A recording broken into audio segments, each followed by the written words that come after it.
And I remember a Muslim Brotherhood prominent,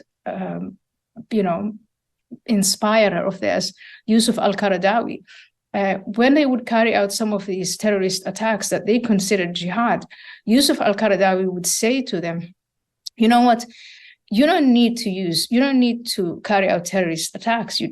The most important strategy for you to follow is to bring in as many immigrants as possible and to have as many babies as possible. And that is how you take over Europe without firing a single shot. The West has been warned about Islam for years. Let's hear some of those warnings.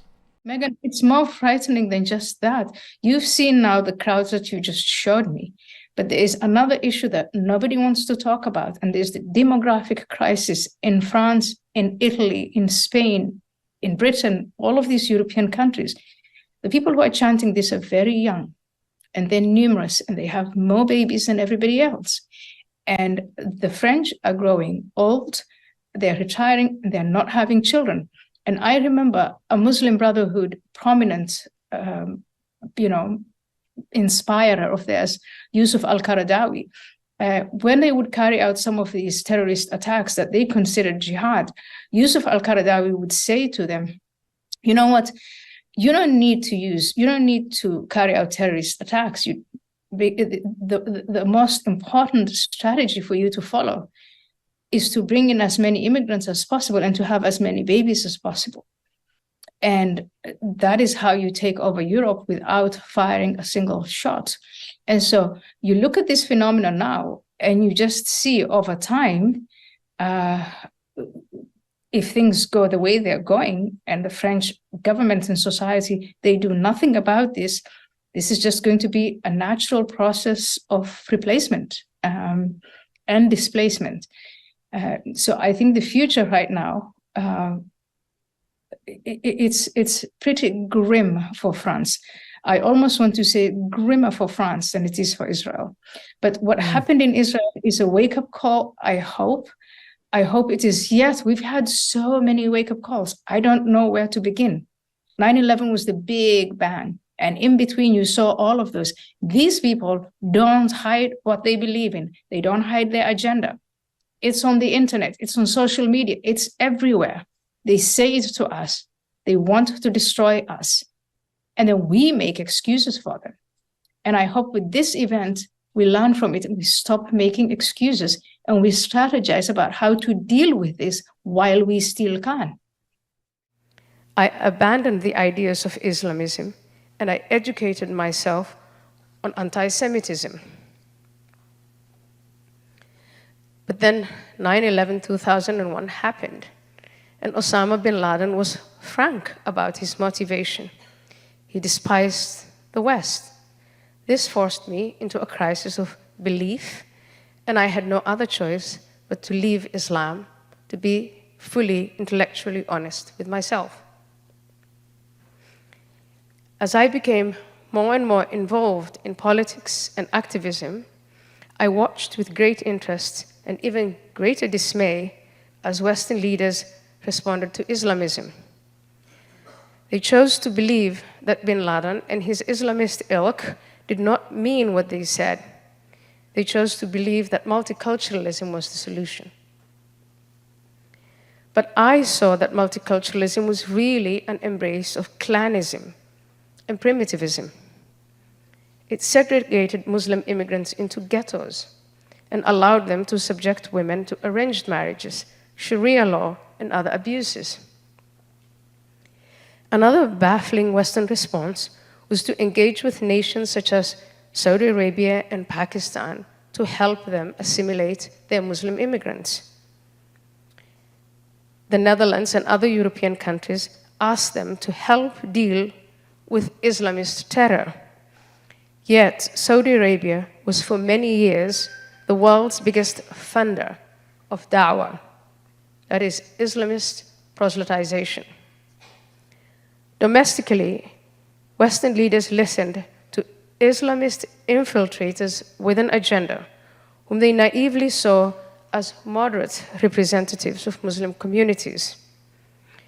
When asked about how to integrate Muslims in the West, these so-called community leaders unsurprisingly demanded separate Muslim schools, separate media platforms, separate courts, and a victim status to be protected from Islamophobia. In other words, the more the West tried to appease and collaborate with Islamism, the more the Islamists rewarded them with aggression and terror. And yet, they kept on with these wrong-headed approaches to the problem. When I left Holland for the United States in 2006, I hoped that America had learned from European failures. America did a better job of hunting down and destroying terrorist organizations like Al-Qaeda and ISIS. But America barely understands the concept of da'wah, or the web of Islamist outreach, propaganda, and web of charities that end up financing Hamas and other terrorist networks.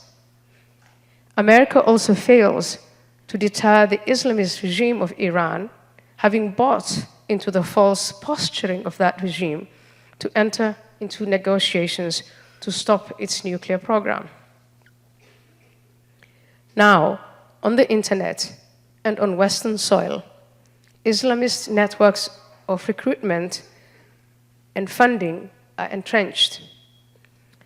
As Sam Westrop of Focus on Western Islamism has recently discovered, over $260 million are sent through the 501c system to Hamas-aligned charities in the United States, provided by corporate foundations, employee giving schemes, partisan community groups, and a powerful array of Islamist grant-making foundations that make use of a largely unregulated nonprofit sector.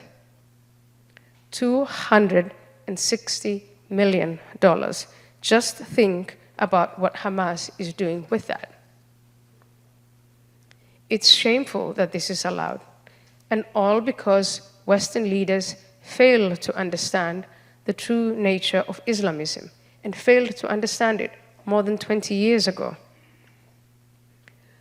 To return to Holland, I recently co-wrote an article for the Free Press, Barry Weiss, with my long-term Dutch friend, Evelyn Marcus, about how Islamism has poisoned what was once a great nation. Here are a few examples.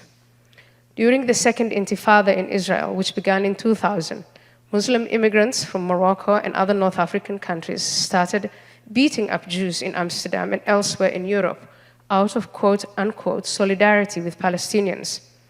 Some of our friends were attacked. Week after week, stones were thrown at Jews on their way to synagogue. Yet, these crimes barely made the news. Another example, in the years after it was commonplace to hear Hamas, Hamas, Jews to the gas, chanted in the soccer stadiums by thousands of fans, some of them Moroccan Muslim immigrant kids, during the 2 minutes of silence in commemoration of those who were killed in World War II.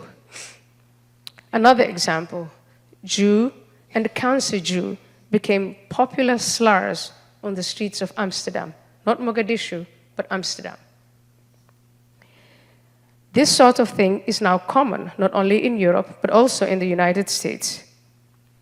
Witness the shocking mob attack last Sunday on Goldie's, a restaurant in Philadelphia owned by the Israeli chef Michael Solomonov. How did we get here? And is there hope for the future? In election after election, Western elites have reasserted their commitment to multiculturalism. And even when some leaders, for example, the former UK Prime Minister David Cameron, the former Chancellor Angela Merkel, even when they dissented from this view, they never followed up with action. They did not pursue aggressive programs of assimilation, nor did they reform immigration. Things just kept going on as before. However, ordinary working and lower middle class people, on whom the burden of multiculturalism ultimately falls, have finally rebelled against the establishment. As Geert Wilders' shocking victory in Holland has shown, I shall stick with Holland as an example. While political and media leaders told the public that opposing migration was xenophobic, ordinary people noticed structural changes in their country and felt that they hadn't been adequately consulted. In the 1960s, 60,000 Muslims lived in the Netherlands. Today, there are around 1.2 million. Now, the 1.2 million is the official number, and I will tell you to take official numbers with a very large grain of salt. But let's give them the 1.2 million. This is thanks to a chain migration, asylum, and a higher birth rate. Do you know how many Jews live in the Netherlands? It's less than 50,000. While political elites told the public to be tolerant of Islam, in keeping with a long-standing tradition of religious tolerance, ordinary people saw that Islamists were increasingly well-entrenched in the country, a point even made by Dutch intelligence officials.